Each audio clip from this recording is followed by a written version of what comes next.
গত অগাস্টে প্রধানমন্ত্রী শেখ হাসিনার ক্ষমতাচ্যুতির পর থেকে বাংলাদেশের পরিস্থিতি পাল্টে গিয়েছে। অন্তর্বর্তী নেতা মোহাম্মদ ইউনূসের নেতৃত্বে দেশটিতে এখন নিষিদ্ধ ইসলামপন্থী গোষ্ঠীগুলি আশ্রয় নিচ্ছে, আশ্রয়স্থলে পরিণত হয়েছে এই জায়গা। এখন বাংলাদেশের বর্তমান পরিস্থিতি নিয়ে বিস্ফোরক বিবৃতি দিলেন খ্যাতনামা পডকাস্টার। তিনি বলছেন যে বাংলাদেশে যেভাবে সন্ত্রাসবাদ মাথাচাড়া দিচ্ছে তাতে করে যথেষ্ট উদ্বেগের পরিস্থিতি তৈরি হয়েছে। বাংলাদেশে উগ্রবাদের উত্থান নিয়ে সরব হলেন মারিও একজন খ্যাতনামা পডকাস্টার, একই সঙ্গে উদ্যোগপতি হিসেবেও তিনি গোটা বিশ্বে পরিচিত। তিনি নিজের এক্স হ্যান্ডেলে লেখেন যে গত অগাস্টে প্রধানমন্ত্রী শেখ হাসিনার ক্ষমতাচ্যুতির পর বাংলাদেশ এক গভীর অরাজক পরিস্থিতির মধ্যে দিয়ে যাচ্ছে। তার মতে অন্তর্বর্তী নেতা মোহাম্মদ ইউনূসের নেতৃত্বে দেশটিতে এখন সন্ত্রাসবাদের জন্য সেখানে সন্ত্রাসবাদীরা তারা থাকতে পারছেন, আশ্রয় পাচ্ছেন। হিজবুত তাহরির এই ধরনের যে নিষিদ্ধ জঙ্গি গোষ্ঠীগুলো রয়েছে তারা কিন্তু এখানে প্রকাশ্যে মিছিল করে বেড়াচ্ছে, তারা লুকিয়ে নেই। গত 7ই মার্চ হিজবুত তাহরির সরকারি নিষেধাজ্ঞা অমান্য করে হাজার হাজার মানুষ মিছিল করে রাজধানীতে। খিলাফত স্লোগান দিয়ে তারা ইসলামিক খিলাফত প্রতিষ্ঠার দাবি জানায়। এই মিছিলে বায়তুল মোকাররম মসজিদের বাইরে পুলিশের সঙ্গে সংঘর্ষ হয়। রাস্তায় আরও ভয়াবহ চিত্র দেখা যাচ্ছে। ইসলামপন্থী জনতা হিন্দু বাড়িঘরে আগুন দিচ্ছে, মন্দির ধ্বংস করছে, সংখ্যালঘুদের উপরে হামলা চলছে।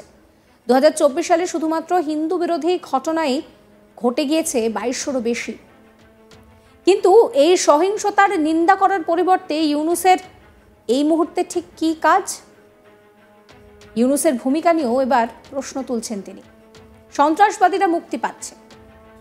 হেফাজতে ইসলামের মামুনুল হক এবং আনসারুল্লাহ বাংলা টিমের রহমানির মতন ব্যক্তিরা যারা একসময় হিংসায় উস্কানি দিয়েছে তারা এখন সরকারের তত্ত্বাবধানে মুক্ত।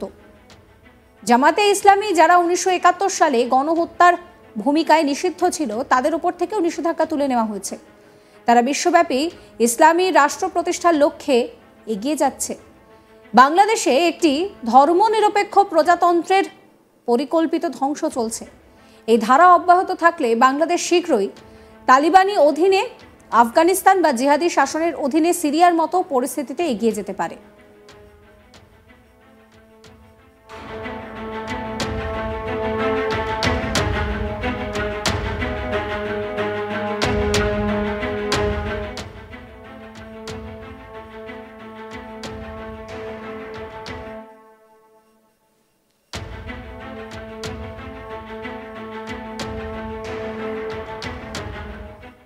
প্রসঙ্গত ভারতে এসে বাংলাদেশের পরিস্থিতি সন্ত্রাসবাদ ইস্যুতে মন্তব্য করেছিলেন আমেরিকার director of national intelligence Tulsi Gabbard. উগ্রপন্থার বিরুদ্ধে আওয়াজ তুলেছিলেন তুলসি।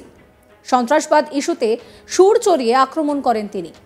আমেরিকা কিভাবে সন্ত্রাসবাদকে মোকাবিলা করেছে তা তার কাছ থেকে জানতে চায় সংবাদ সংস্থা এনআইকে দেওয়া সাক্ষাৎকারে তুলসি বলেন যে প্রথম মেয়াদ তো বটেই, তার দ্বিতীয় মেয়াদেও প্রেসিডেন্ট ট্রাম্প টেররিজমকে হারানোর চেষ্টা করেছেন। এই টেররিজমের সময় রীতিমতন বিপদের মুখে দাঁড়িয়ে রয়েছে আমেরিকাবাসী, যার প্রভাব ভারত ও বাংলাদেশের উপরেও পড়েছে। সিরিয়া, ইসরায়েল এবং মধ্যপ্রাচ্যের একাধিক দেশেও এই সমস্যা হচ্ছে। তিনি আরও বলছেন যে ভারতের প্রধানমন্ত্রী নরেন্দ্র মোদীও এই সন্ত্রাসবাদ মোকাবিলায় কাজ করছেন। তিনিও এই বিষয়টাকে গুরুত্ব দিয়ে বিবেচনা করছেন। দুদেশের প্রধান তারা সন্ত্রাসবাদ মোকাবিলায় একসঙ্গে কাজ করছেন। সন্ত্রাসবাদকে চিহ্নিত করতে দুদেশের প্রধান সচেষ্ট হয়েছেন বলেও গ্যাবার্ড জানান। কি বলছেন তিনি শোনাবো আপনাদের। You know, President Trump, through his first administration in the presidency, and it continues now, has been very clear about his commitment to defeating this threat of Islamist terrorism that has unfortunately plagued us, has and continues to pose a direct threat to the American people. But we see how it's been impacting people here in India, in Bangladesh, currently ongoing in Syria, Israel, and different countries in the Middle East.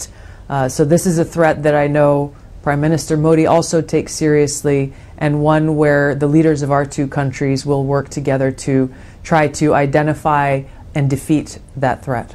You know, President Trump, through his first administration in the presidency, and it continues. অন্যদিকে এনডিটিভিকে দেওয়া একটি সাক্ষাৎকারে আলাদা করে বাংলাদেশের বিষয়টি তুলে ধরেন তুলসী গ্যাবার্ড।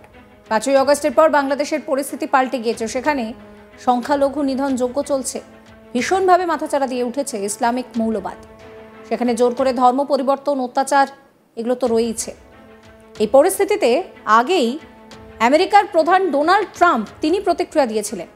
আমেরিকা যে কোনোভাবে সন্ত্রাসবাদকে মেনে নেয় না, হিন্দুদের ওপরে অত্যাচারকে সমর্থন করে না, তা স্পষ্টভাবে জানিয়েছিলেন।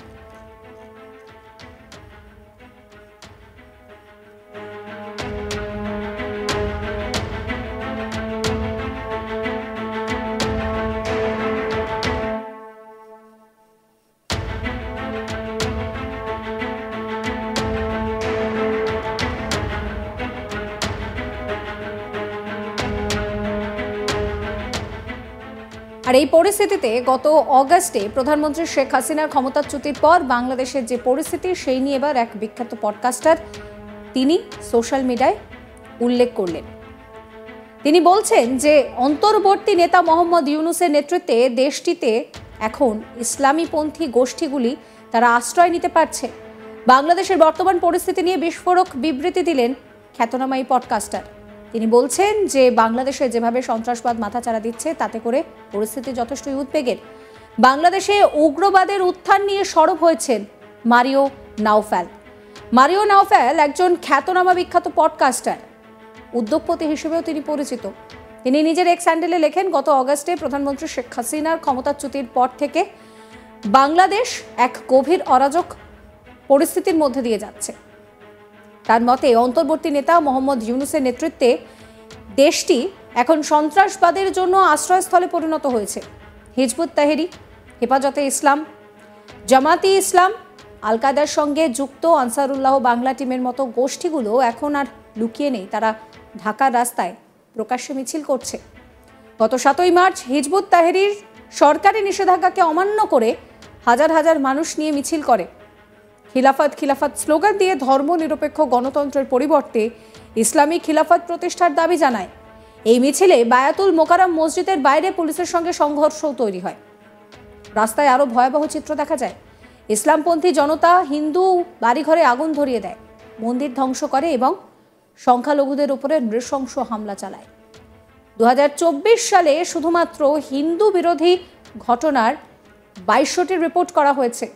কিন্তু এই সহিংসতার নিন্দা করার পরিবর্তে ইউনূসের শাসন এই হামলাগুলোকে ভুয়ো বা রাজনৈতিক উদ্দেশ্য প্রণোদিত বলে খারিজ করে দিচ্ছে। আপনাদের মতামত জানাবেন। সমস্ত খবরের আপডেটের জন্য চ্যানেলটিকে সাবস্ক্রাইব করবেন, নোটিফিকেশনের জন্য বেল আইকনে ক্লিক করবেন, ফলো করতে ভুলবেন না আজ তাক বাংলার হোয়াটসঅ্যাপ চ্যানেল।